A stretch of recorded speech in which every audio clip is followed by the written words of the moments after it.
Hi, John. Hi, nice to meet you. How you doing?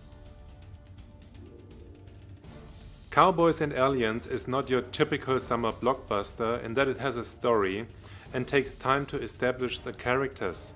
Did you feel any pressure to make a different film? Fortunately, my boss was also a director with Steven Spielberg.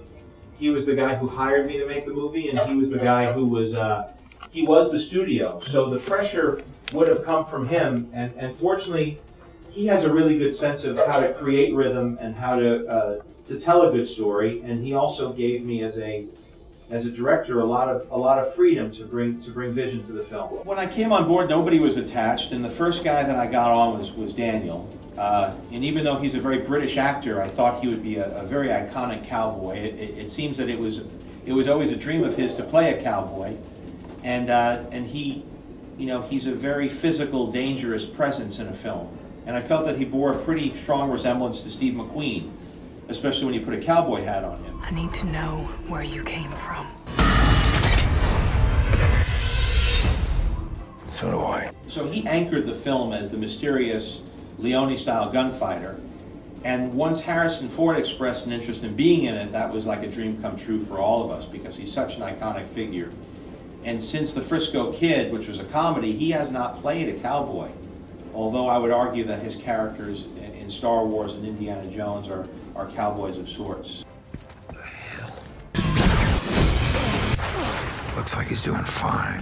Do you think the internet is now the most important factor when marketing a movie? I don't know that directly marketing to your audience through the internet is that effective of a tool yet compared to trailers or in theaters or on television.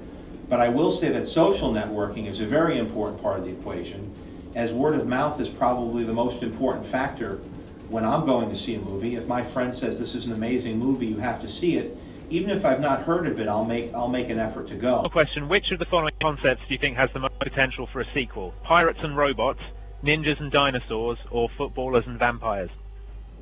I think I would mix and match between those. I would go with the pirates and the dinosaurs. Is that a possibility? Yeah, that would be amazing. You land on the island. See, this is why you're the director. It writes itself. You land on the island, they come on board, and by the way, they're looking for another chapter of the Pirates of the Caribbean films. They've already had Pirates and Ghosts, and Pirates and Mermaids, and Pirates and Zombies. I think it's time for Pirates and Dinosaurs. I think you nailed it, man. Awesome. John, thanks a lot for doing it. Bye-bye. Thank you.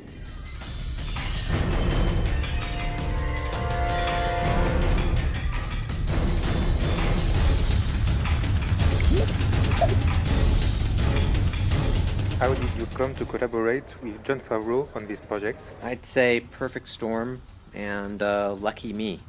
Everyone came together in that movie fantastically. I mean, from the beginning and everyone involved, from all the producers and John was amazing, and everyone. It's actually a very lucky production. What impact has Hollywood had on the comic book industry over the past decade or so? It's given the comic book industry a new toy store to play in, with special effects and audiences that are into things that are fantastical and out of the ordinary. And it's a lot of fun, and in particular when you have terrific filmmakers like Jon Favreau who know how to meld effects with practical, it just makes it just even better. Thanks a lot for joining us, Scott. Cowboys and Aliens is out soon across Europe, and you can download Avatar Kinect for free right now from Kinect Fun Labs on the Xbox Kinect Hub. Once again, Scott, thanks very much for joining us.